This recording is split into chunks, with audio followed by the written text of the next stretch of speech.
ഇന്ന് നമുക്ക് Janaki versus state of Kerala എന്ന മലയാള സിനിമയുടെ കഥ നോക്കിയാലോ.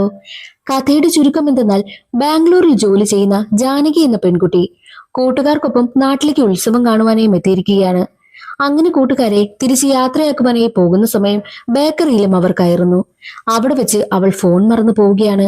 കൂട്ടുകാരെ തിരികെ അയച്ചിട്ട് തന്റെ മറന്നുവെച്ച ഫോൺ എടുക്കുവാനായിട്ട് ജാനകി തിരികെ ബേക്കറിയിലേക്കും എത്തുന്നു.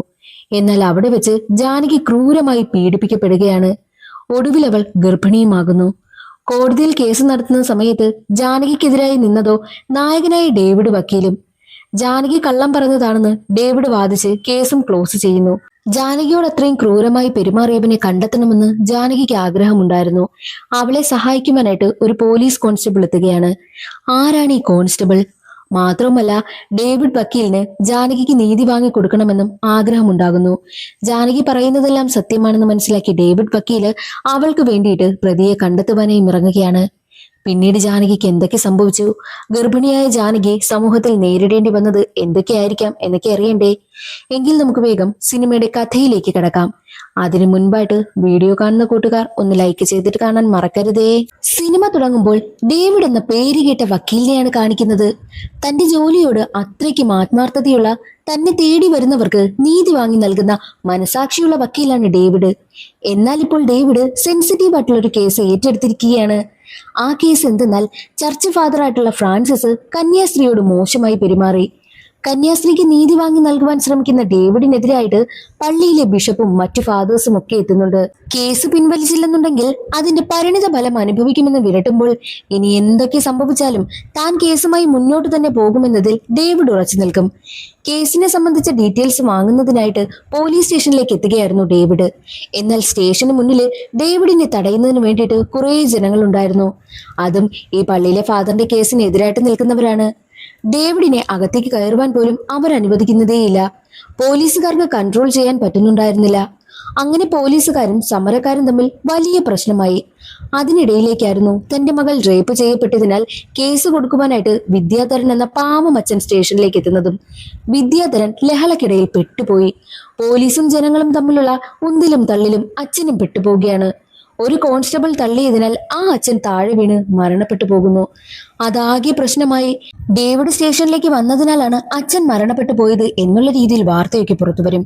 വിദ്യാധരനെ പിടിച്ചു തള്ളിയ കോൺസ്റ്റബിളായ ഫിറോസിനെ സസ്പെൻഡും ചെയ്യുന്നു. ഫിറോസിന്റെ മനസ്സിലാണെങ്കിൽ താൻ കാരണമാണല്ലോ ആ പാവപ്പെട്ട മനുഷ്യൻ മരണപ്പെട്ടു പോയത് എന്ന കുറ്റബോധവും. അതേസമയമായിരുന്നു തന്റെ അച്ഛനെ കാണാനില്ലാതെ പോലീസ് സ്റ്റേഷനിൽ കംപ്ലൈന്റ് കൊടുക്കുന്നതിനായിട്ട് വിദ്യാധരന്റെ മകളായ ജാനകി എത്തുന്നതും. ജാനകിക്കൊപ്പം ഫ്രണ്ടായ നവീനുമുണ്ട്. അവിടെ ടിവിയിൽ വിദ്യാധരന്റെ മരണവാർത്ത കാണിക്കുന്നത് ജാനകി കാണും. തന്റെ അച്ഛൻ മരിച്ചതറിഞ്ഞ് ജാനകിയാണെങ്കിൽ അത് സഹിക്കാനാകാതെ ബോധം കെട്ടു വീഴുന്നു. ഉടനെ തന്നെ ജാനകിയെ ഹോസ്പിറ്റലിലും എത്തിക്കുകയാണ്. ജാനകിയെ പരിശോധിച്ച ഡോക്ടർ ഞെട്ടിക്കുന്ന കുറച്ച് കാര്യങ്ങൾ പറയുന്നു. ജാനകി 2-3 ദിവസങ്ങൾക്ക് മുൻപ് ക്രൂരമായി റേപ്പിനിരയായിട്ടുണ്ട്. ദേഹത്ത് പാടുകളും മുറിവുകളും ഒക്കെയുണ്ട്. കുട്ടി നല്ല വീക്കാണെന്നും ഡോക്ടർ പറയുന്നു. തന്റെ മകൾ റേപ്പ് ചെയ്യപ്പെട്ടതറിഞ്ഞാണ് വിദ്യാധരൻ കംപ്ലൈന്റ് കൊടുക്കുവാനായിട്ട് സ്റ്റേഷനിലെത്തിയതും ഒട്ടും പ്രതീക്ഷിക്കാതെ മരണപ്പെട്ടു പോയതും. പോലീസുകാർ ആദ്യം ജാനകിക്കൊപ്പം ഉണ്ടായിരുന്ന നവീണിനെയാണ് ചോദ്യം ചെയ്യുന്നതും. താൻ റെയിൽവേ സ്റ്റേഷനിൽ വെച്ചാണ് ജാനകിയെ കണ്ടതെന്നും അച്ഛനെ വിളിക്കാനായിട്ട് ഫോൺ ചോദിച്ചു. ഞാൻ കൊടുത്തു. വിളിച്ചിട്ട് കോൾ എടുക്കാത്തതിനാലാണ് സ്റ്റേഷനിൽ കംപ്ലൈന്റ് ചെയ്യുവാനായിട്ട് അവൾ തീരുമാനിച്ചതും. താൻ കൂട്ടിന് വന്നതാണെന്നും നവീൻ പറയുന്നു. ഇവർക്ക് രണ്ടുപേർക്കും മുൻപരിചയമൊന്നുമില്ല. അതിനുശേഷം ജാനകിയെയും അവളുടെ ഏറ്റവും അടുത്ത 2 കൂട്ടുകാരികളെയും ചോദ്യം ചെയ്യുകയാണ്. ഇവർ 3 പേരും കോയമ്പത്തൂർ കോളേജിലാണ് ഒരുമിച്ച് പഠിച്ചതും. പഠിത്തമെല്ലാം കഴിഞ്ഞ് 3 പേർക്കും ബാംഗ്ലൂരിലെ കമ്പനിയിലാണ് ജോലി കിട്ടിയതും. 3 പേരും ബാംഗ്ലൂർ ലൈഫ് എൻജോയ് ചെയ്യാറുണ്ടായിരുന്നു. പബ്ബ്, പാർട്ടി അങ്ങനെയൊക്കെയായിരുന്നു അവരുടെ ലൈഫ് സ്റ്റൈലും. ജാനകിക്ക് തന്റെ സീനിയർ ആയിട്ടുള്ള ഒരു വെങ്കിടൻ നാളുമായിട്ട് അടുപ്പമുണ്ടായിരുന്നു. അവർ ഒരുമിച്ചൊക്കെയായിരുന്നു പാർട്ടിക്ക് പോകുന്നതും. ഒരിക്കൽ നാട്ടിലെ ഉത്സവത്തിന് ജാനകി തന്റെ 2 കൂട്ടുകാരികളെയും കൊണ്ടാണ് നാട്ടിലേക്ക് വന്നതും. ഉത്സവമെല്ലാം കഴിഞ്ഞ് കൂട്ടുകാരെ ബസ് കയറ്റി വിടുന്നതിനായിട്ട് പോകവേ ഒരു ബേക്കറിയിൽ ജ്യൂസ് കുടിക്കുവാനായിട്ടും 3 പേരും കയറും. എന്നാൽ ആ പരിസരത്തുണ്ടായിരുന്ന 3 ചെറുപ്പക്കാരും ബേക്കറി ഉടമയും ബേക്കറി ഉടമയുടെ കൂട്ടുകാരനും ജാനകിയും കൂട്ടുകാരികളെയും മറ്റൊരു കണ്ണിലാണ് കാണുന്നതും. ജ്യൂസിന് മധുരമില്ലെന്ന് ജാനകി പറയുമ്പോൾ കടയുടമയാണെങ്കിലോ ജ്യൂസ് വാങ്ങി കുടിച്ചു നോക്കുന്നു. അവൾ കുടിച്ച ജ്യൂസ് അയാൾ കുടിച്ചത് അവൾക്ക് ഇഷ്ടമായില്ല. അവൾ ദേഷ്യപ്പെട്ട് പോകാൻ ഇറങ്ങവേ 3 ചെറുപ്പക്കാരിൽ ഒരാൾ വന്ന് ജാനകിയുടെ ശരീരത്തിൽ തട്ടും. അവൾക്ക് അതും കൂടി ആയപ്പോൾ ഒരുപാട് ദേഷ്യം വന്നു. ദേഷ്യപ്പെട്ട് കൂട്ടുകാരെയും കൊണ്ട് അവൾ അവിടെ നിന്നും ഇറങ്ങിപ്പോവുകയാണ്. കൂട്ടുകാരികളെ ബസ് കയറ്റി വിട്ടതിനു ശേഷമാണ് തന്റെ മൊബൈൽ ഫോൺ കാണുന്നില്ല എന്ന വിവരം ജാനകിക്ക് മനസ്സിലായതും. ബേക്കറിയിൽ നിന്നും താൻ ഫോൺ എടുക്കാൻ മറന്നിരിക്കുന്നു എന്ന കാര്യം ജാനകിക്ക് മനസ്സിലായി. ഉടനെ തന്നെ ജാനകി ബേക്കറിയിലേക്ക് പോകും. അവിടെ എത്തുന്ന സമയത്ത് ആരെയും കാണുന്നില്ല. കട ഓപ്പൺ ആണ്, ലൈറ്റും എല്ലാം ഇട്ടിട്ടുണ്ട്. അകത്തേക്ക് അവൾ മൊബൈൽ അന്വേഷിച്ച് കയറുമ്പോഴോ ആരോ പിന്നിലൂടെ വന്ന് അവളുടെ മുഖത്ത് സ്പ്രേ അടിക്കുന്നു. ജാനകിയുടെ ബോധവും പോവുകയാണ്. എന്നാൽ ബോധം വരുമ്പോൾ അവൾ വഴിയിൽ കിടക്കുകയാണ്. താൻ ക്രൂരമായി റേപ്പിനിരയായെന്ന് അവൾക്ക് മനസ്സിലായി. അവശനിലയിലാണ് ജാനകി വീട്ടിലേക്ക് പോകുന്നതും. അച്ഛനോടവൾ എല്ലാ കാര്യങ്ങളും തുറന്നു പറഞ്ഞു. അങ്ങനെയാണ് കേസ് കൊടുക്കുന്നതിന് വേണ്ടിയിട്ട് അച്ഛൻ സ്റ്റേഷനിലേക്ക് എത്തിയതും. ആദ്യം അവളുടെ ബന്ധുക്കളൊക്കെ എതിർക്കുമെങ്കിലും അച്ഛൻ അവൾക്ക് നീതി വാങ്ങി നൽകണമെന്ന വാശിയായിരുന്നു. ജാനകി പറഞ്ഞതെല്ലാം റിപ്പോർട്ടായി എഴുതിയെടുത്ത പോലീസുകാരാണെങ്കിൽ എഫ്ഐആറും ഇടുകയാണ്. അന്വേഷണ ഉദ്യോഗസ്ഥൻ സംഭവം നടന്ന സ്ഥലത്തേക്ക് എത്തി അവിടെ എത്രയും അന്വേഷിക്കുന്നു. അവിടെ മാഗിയെ പരിശോധിക്കുമ്പോൾ ഒരു സ്പ്രേ ബോട്ടിൽ കിട്ടുന്നു. ജാനകി പറഞ്ഞ കാര്യങ്ങളിൽ സ്പ്രേ ബോട്ടിൽ പരാമർശിച്ചിരുന്നു. ഉടനെ തന്നെ കട ഉടമയായിരുന്ന ടോണിയെയും കടയിലുണ്ടായിരുന്ന ടോണിയുടെ കൂട്ടുകാരനെയും അറസ്റ്റ് ചെയ്തു കൊണ്ടുവന്ന് ചോദ്യം ചെയ്യും. അവർക്കൊന്നും അറിയില്ല എന്ന് തന്നെ അവർ പറഞ്ഞുകൊണ്ടേയിരിക്കും. മാത്രവുമല്ല, ജാനകിയും കൂട്ടുകാരും അവിടെ നിന്ന് പോയ സമയം തന്നെ ടോണിയും ടോണിയുടെ കൂട്ടുകാരനും കടയിൽ നിന്ന് പോയിരുന്നുവെന്ന് ടോണി പറയുന്നു. കോടതിയിൽ കേസെത്തുകയാണ്. ടോണിക്ക് വേണ്ടി എത്തിയിരിക്കുന്നത് ഡേവിഡ് വക്കീലായിരുന്നു. ജാനകി നടന്ന കാര്യങ്ങളെല്ലാം കോടതിയിൽ തുറന്നു പറയും. അവൾ പറയുന്നതെല്ലാം കേട്ട ഡേവിഡ് ജാനകി പറയുന്നതെല്ലാം കള്ളമാണെന്ന് വാദിക്കുന്നു. തന്റെ കക്ഷികൾ നിരപരാധിയാണ്, അതിനുള്ള തെളിവാണെന്ന് പറഞ്ഞ് കടയിലെ CCTV ഫുട്ടേജ് ഹാജരാക്കും. ഫുട്ടേജിൽ 9:30 കട അടച്ചു. ജാനകിക്ക് അപകടം സംഭവിച്ചത് 10:30 9:30 കട അടച്ചെങ്കിൽ ജാനകി പറയുന്നത് കള്ളമാണെന്ന് തന്നെ ഡേവിഡ് വാദിക്കുന്നു. അതിന് കാരണമായിട്ട് ഡേവിഡ് പറയുന്നത് ജാനകിയും സീനിയറും തമ്മിലുള്ള ബന്ധത്തിൽ ജാനകി പ്രഗ്നന്റ് ആയി. അത് അച്ഛനറിയാതിരിക്കുവാനായിട്ടാണ് റേപ്പ് എന്ന നാടകം അവൾ കളിക്കുന്നതും. റേപ്പിലൂടെയാണ് താൻ പ്രഗ്നന്റ് ആയതെന്ന് വരുത്തി തീർത്താൽ വലിയ പ്രശ്നമൊന്നും ഉണ്ടാകത്തില്ലല്ലോ. മാത്രവുമല്ല, ജാനകി അബോർഷൻ ചെയ്യുവാനായിട്ട് ഗൈനക്കോളജിസ്റ്റിനെ കണ്ടിരുന്നു. ഇത് സത്യമല്ലേ എന്ന് ഡേവിഡ് ചോദിക്കുമ്പോൾ കണ്ടിരുന്നു. ശാരീരിക ബുദ്ധിമുട്ട് കാരണം ഡോക്ടറിനെ കാണുവാൻ പോയപ്പോഴാണ് പ്രഗ്നന്റ് ആണെന്ന് അറിഞ്ഞത്. അല്ലാതെ ഇതിനു മുൻപൊന്നും ഞാൻ പ്രഗ്നന്റ് ആണെന്ന് അറിഞ്ഞതേയില്ല. ഞാൻ അബോർഷൻ ചെയ്യുവാനായും ശ്രമിച്ചിട്ടില്ല എന്ന് ജാനകി പറയുന്നു. എന്നാൽ ജാനകി പറഞ്ഞതിനെതിരായാണ് ഡേവിഡ് വാദിക്കുന്നത്. അപ്പോൾ പരിശോധിച്ച ഡോക്ടർക്ക് എന്ത് തെറ്റ് പറ്റിയതാണോ എന്ന് ജഡ്ജി ചോദിക്കുമ്പോൾ ആ നിമിഷങ്ങളൊക്കെ എൻജോയ് ചെയ്യുവാനായിട്ട് ചിലർ ഡ്രഗ്സ് ഒക്കെ യൂസ് ചെയ്യും. അതിലൂടെ വൈൽഡ് ആകും. അങ്ങനെയാണ് ദേഹത്തെ മുറിപ്പാടുകളും കുറച്ച് വയലന്റ് ആയ ഓരോ കാര്യങ്ങളും സംഭവിച്ചിട്ടുണ്ടാവുക. ജാനകിയുടെ ഗൂഗിൾ സെർച്ച് ഹിസ്റ്ററി നോക്കിയാൽ അവൾക്ക് അതിലുള്ള താല്പര്യം മനസ്സിലാകുമെന്നും ഡേവിഡ് വാദിക്കുന്നു. എന്റെ കക്ഷികൾ നിരപരാധികളാണെന്നും ഈ കള്ളക്കേസ് റിജക്ട് ചെയ്യണമെന്നും ഡേവിഡ് ആവശ്യപ്പെടുന്നു. അങ്ങനെ കേസ് റിജക്ട് ചെയ്യുകയാണ്. ജാനകി അതറിഞ്ഞ് ഉറക്കെ കരയും. ഒടുവിൽ അവൾ ബോധം കെട്ട് വീഴുകയും ഒക്കെ ചെയ്യുന്നു. ഡേവിഡ് ആണെങ്കിൽ ഫാദറിന്റെ കേസിനായും പോകും. ജാനകി വല്ലാത്തൊരവസ്ഥയിലേക്ക് പോവുകയാണ്. അച്ഛനുമില്ല, അമ്മയും മരണപ്പെട്ടു. ഇത്തരമൊരു കേസ് വന്നതോടുകൂടി ജാനകിയെ ബന്ധുക്കളും തഴഞ്ഞു. എന്നാൽ മറ്റൊരു വശത്ത് ഫിറോസിന് ആകെ കുറ്റബോധം. ജാനകിയുടെ ഭാഗത്ത് ശരിയുണ്ടെന്ന് മനസ്സിലാക്കിയ ഫിറോസ് ജാനകിയെ കണ്ട് തന്റെ ഭാഗത്ത് നിന്നുണ്ടായ തെറ്റ് ഏറ്റുപറഞ്ഞ് മാപ്പ് പറയുവാനായും തീരുമാനിച്ച് അവളെ സഹായിക്കണമെന്ന് ചിന്തിച്ച് നേരെ ജാനകിയെ കാണുവാനായും എത്തുന്നു. ജാനകിയാണെങ്കിൽ കൂട്ടുകാർക്കൊപ്പമായിരുന്നു. ഫിറോസ് ജാനകിയെ കാണുമ്പോൾ അവനാണെങ്കിൽ അച്ഛനെ പിടിച്ച് തള്ളിയതിനാലാണ് അച്ഛൻ താഴെ വീണ് മരിച്ചതെന്നും ഏറ്റുപറഞ്ഞ് മാപ്പ് ചോദിക്കും. എന്നാൽ അത് കേട്ടതും ജാനകിക്ക് ദേഷ്യം വന്നു. അവൾ ഒന്നും മിണ്ടാതെ ദേഷ്യത്തിൽ കയറിപ്പോകും. ഫിറോസ് കാരണമാണല്ലോ അവൾ അനാഥയായതും. ജാനകിയെ സഹായിക്കുവാൻ തീരുമാനിച്ച ഫിറോസ് പല തവണയായി ജാനകിയെ കാണുവാനായും ശ്രമിച്ചു. എടി, അയാൾ ഒരുപാട് തവണ നിന്റെ അടുത്തേക്ക് വരികയില്ലേ? നീ ഒന്ന് ക്ഷമിക്കേ. അയാൾ എന്തോ നിന്നോട് പറയുവാനായി ശ്രമിക്കുകയാണ്. നീ അത് കേൾക്കുവാനായി നോക്കെന്ന് കൂട്ടുകാരികൾ പറയുന്നു. ഒടുവിൽ ജാനകിയും അതിന് സമ്മതിക്കും. ഫിറോസിനോട് സംസാരിക്കുമ്പോൾ ജാനകിക്ക് നീതി വാങ്ങി തരാൻ താൻ സഹായിക്കാമെന്നും ഫിറോസ് പറയും. ജാനകിക്കാണെങ്കിലോ തന്നോട് അങ്ങനെ ചെയ്തവനെ കണ്ടെത്തി ശിക്ഷിക്കണമെന്നായിരുന്നു. ഫിറോസ് പ്രൈവറ്റായിട്ട് അന്വേഷണവും ആരംഭിക്കുകയാണ്. ഫിറോസ് ജാനകിയുടെ ബോയ്ഫ്രണ്ടായ വെങ്കിടിന്റെ കമ്പനിയിലേക്കാണ് എത്തുന്നതും. വെങ്കിടാണെങ്കിലോ ജാനകിക്ക് ഇത്രയും സംഭവിച്ചിട്ടും യാതൊരു മാറ്റവുമില്ലാതെ നടക്കുന്നതിനാലാണ് ഫിറോസിന് അത്രയ്ക്കും സംശയം.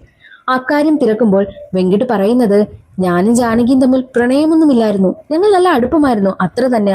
അടുത്ത ആഴ്ച ഞാൻ US പോവുകയാണ്. അതുകൊണ്ടാണ് ഇങ്ങനെയുള്ള കേസിനൊന്നും ഞാൻ ഇടപെടാൻ വരാതിരുന്നത്. ജാനകിയെ നന്നായി നോക്കണം, അവളെ നന്നായി സഹായിക്കണമെന്നും വെങ്കിട് ഫിറോസിനോട് പറയുന്നു. എന്നാലും ഫിറോസിന്റെ മനസ്സിൽ വെങ്കിടിനോടുള്ള സംശയത്തിൽ യാതൊരുവിധ കുറവുമില്ല. അച്ഛനും അമ്മയും മരിച്ചതോടുകൂടി ജാനകിക്ക് ഇത്തരമൊരു കേസ് വന്നതിൽ പിന്നെ ബന്ധുക്കൾ എല്ലാവരും അവളെ ഉപേക്ഷിച്ച മട്ടാണ്. ജാനകി അതുകൊണ്ട് തന്നെ സർക്കാരിന്റെ അധീനതയിലുള്ള ഒരു ഹോമിൽ താമസിക്കുവാനായും തീരുമാനിച്ചു. ഇതറിയുന്ന നവീണിനും ചേച്ചി സാറയ്ക്കും ജാനകിയുടെ അവസ്ഥ കണ്ട് വല്ലാതെ സങ്കടം തോന്നും. അതുകൊണ്ട് തന്നെ അവളെ ഹോമിലൊന്നും താമസിപ്പിക്കാതെ അവർക്കൊപ്പം കൊണ്ടുവന്ന് താമസിപ്പിക്കുവാനായും തീരുമാനിക്കുന്നു. അങ്ങനെ നവീണിനും ചേച്ചി സാറയ്ക്കൊപ്പമാണ് ജാനകിയുടെ താമസവും. ഫിറോസും സാറയും ചേർന്ന് അപ്പീലിന് പോകുവാനായും തീരുമാനിച്ചു. അപ്പീലിന് പോകണമെങ്കിൽ കൃത്യമായ തെളിവ് വേണം. CCTV ഫുട്ടേജ്, ഐ വിറ്റ്നസ് അങ്ങനെ വല്ലതുമുണ്ടെങ്കിൽ പ്രശ്നമില്ലെന്ന് വക്കീൽ പറയുന്നു. ഫിറോസ് ആണെങ്കിലോ തെളിവ് ശേഖരിക്കുവാനുള്ള തത്രപ്പാടിലും. ഫിറോസ് അടുത്ത ദിവസം തന്നെ സംഭവം നടന്ന ബേക്കറിയിലേക്ക് പോകും. ജാനകിയെ കോൾ ചെയ്തുകൊണ്ടാണ് പോകുന്നതും. ബേക്കറിയിൽ ആർക്കും തന്നെ സംശയം തോന്നാത്ത വിധമാണ് അവിടെ മാകെ പരിശോധിക്കുന്നത്. എന്നിട്ട് അടുത്തുള്ള മൊബൈൽ കടയിലേക്ക് പോവുകയാണ്. അവിടുത്തെ ക്യാമറയിലാണെങ്കിൽ ബേക്കറിയുടെ മുൻവശം കിട്ടില്ല. എന്നാൽ ഈ ഫിറോസ് സസ്പെൻഷനിലായതുകൊണ്ട് തന്നെ ബേക്കറിയിലെ ഫുട്ടേജ് അവിടെ നിന്നും എടുക്കുവാനും പറ്റുന്നില്ല. അതുകൊണ്ട് തന്നെ ജാനകിയും കൂട്ടി സ്റ്റേഷനിലേക്ക് വന്ന് പോലീസുകാരെടുത്ത CCTV ഫുട്ടേജ് ആവശ്യപ്പെടുന്നു. ഞങ്ങളെല്ലാം കൃത്യമായി പരിശോധിച്ചതാണ്. ഞങ്ങൾക്ക് കാണാൻ പറ്റാത്തതാണോ നിനക്ക് കാണുന്നത്?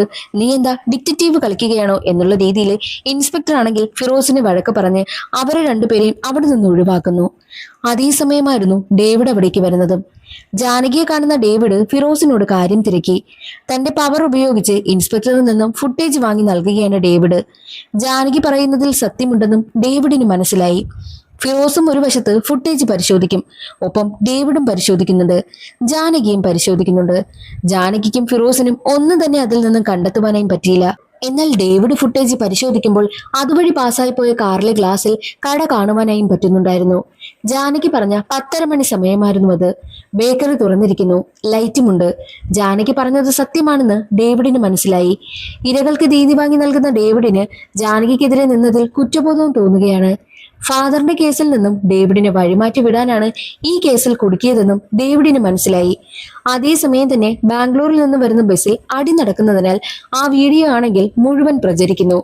വീഡിയോ കണ്ടുകൊണ്ടിരുന്ന ഫിറോസിനാണെങ്കിൽ ബസ്സിൽ വെങ്കിടിനെ കാണുവാനായും പറ്റി. നാട്ടിലേക്ക് വരുന്ന ബസ്സിലിരിക്കുന്ന വെങ്കിടിനെ കണ്ടതും ഫിറോസിന്റെ സംശയം ഇരട്ടിച്ചു. ഇവൻ എന്തിനായിരിക്കാം ബാംഗ്ലൂരിൽ നിന്നും നാട്ടിലേക്ക് വന്നിട്ടുണ്ടാവുക? അതുകൊണ്ട് തന്നെ അവന്റെ ടവർ ലൊക്കേഷൻ ചെക്ക് ചെയ്യുവാനായും തീരുമാനിച്ചു. അപ്പോൾ കഴിഞ്ഞ 6 മാസമായി ബാംഗ്ലൂർ തന്നെയാണ് കാണിക്കുന്നതും. മൊബൈൽ എടുക്കാതെയാണോ ഇവൻ ഇങ്ങോട്ട് വന്നിട്ടുണ്ടാവുക എന്നൊക്കെ ഫിറോസ് ചിന്തിക്കുന്നു. അതിനുശേഷം ഫിറോസ് ആണെങ്കിൽ നവീണിനെയും കൂട്ടി വെങ്കിടിനെ കാണുവാനായിട്ട് ബാംഗ്ലൂരിലേക്ക് പോകുന്നതിന് മുൻപായിട്ട് ബേക്കറിയുടെ പരിസരത്തുള്ള CCTV ഫുട്ടേജ് എല്ലാം ചെക്ക് ചെയ്തതിൽ വെങ്കടിന്റെ സാന്നിധ്യവും അവർ കണ്ടു. അതോടുകൂടി വെങ്കട്ടിന് ഇതിന് എന്തോ പങ്കുണ്ടെന്ന് ഫിറോസും നവീനും ഉറപ്പിക്കും. ബാംഗ്ലൂരിലെത്തിയ ഫിറോസിനെയും നവീനെയും കണ്ടതും വെങ്കടാണെങ്കിൽ ഓടി രക്ഷപ്പെടുവാനായും ശ്രമിക്കും. രണ്ടുപേരും ചേർന്ന് വെങ്കടിനെ കഷ്ടപ്പെട്ട് പിടികൂടി നാട്ടിലേക്കും കൊണ്ടുവന്നു.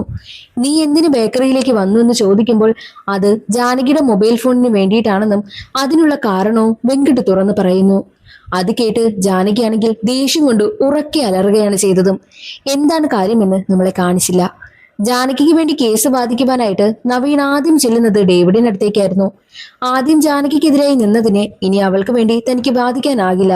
നിങ്ങളെ സഹായിക്കാനായിട്ട് ഒരാളുണ്ട്, എന്റെ സഹോദരി നിവേദിത. സുപ്രീം കോർട്ടിലാണ് അവളിപ്പോൾ. നിങ്ങൾക്ക് വേണ്ടി അവൾ വരും. ജാനകിക്ക് നീതി വാങ്ങിത്തരും. അത് കേട്ടതും നവീനിന് ഒരുപാട് സന്തോഷമായി. കൂടാതെ ഡേവിഡ് പറയും, എല്ലാവരെയും ജാനകിക്ക് അനുകൂലമാക്കണം.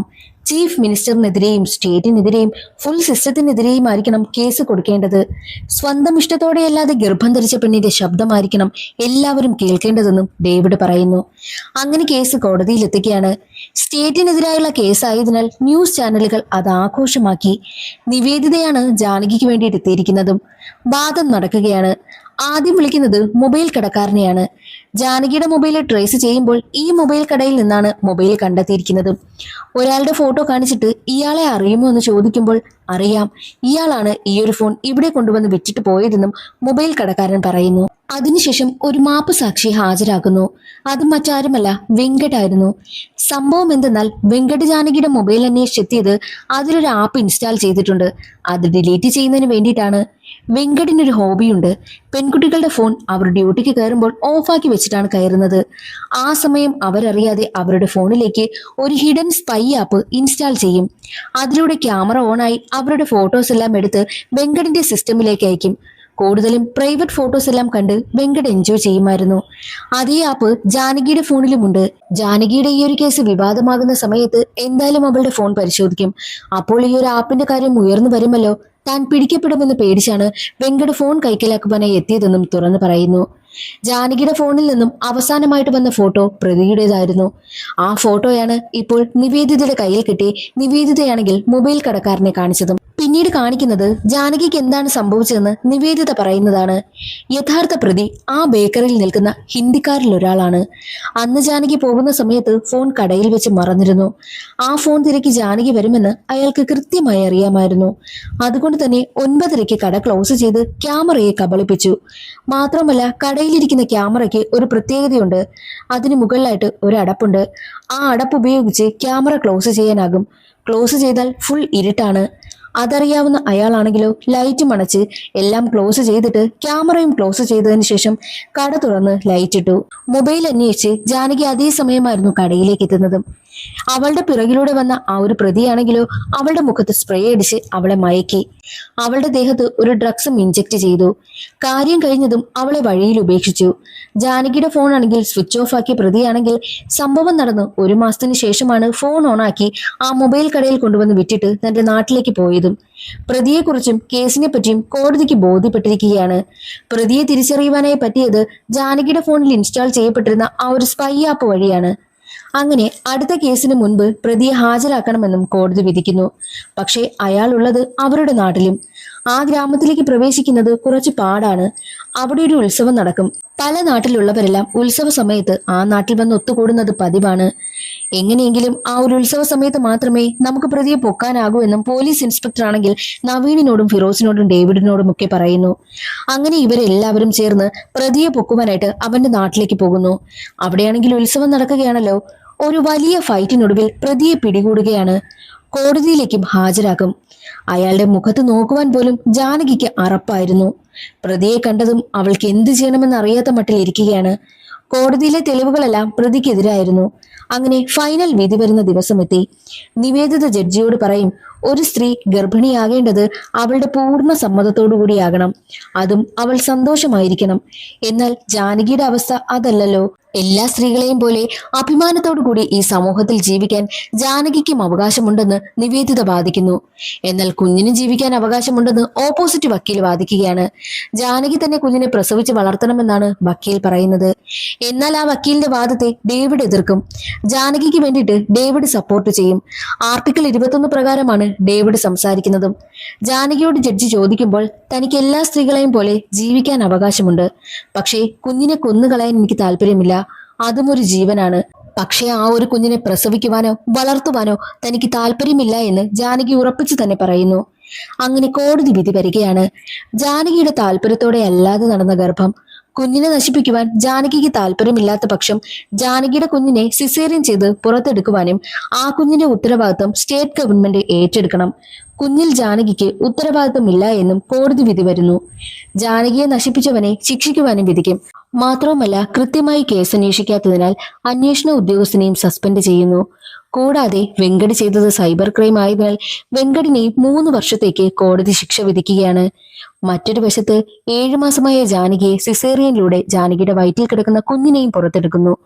അതോടുകൂടി സിനിമയുടെ കഥ അവിടെ അവസാനിക്കുകയാണ്. ഇന്നത്തെ ഈ ഒരു വീഡിയോ എല്ലാവർക്കും ഇഷ്ടമായെന്ന് കരുതുന്നു. ഇഷ്ടമായാൽ വീഡിയോ ലൈക്ക് ചെയ്യാനും ചാനൽ ഇഷ്ടമായാൽ സബ്സ്ക്രൈബ് ചെയ്യാനും മറക്കരുതേ. അടുത്ത സിനിമയുടെ കഥയിൽ കാണാം. അതുവരെ എല്ലാവർക്കും ബൈ.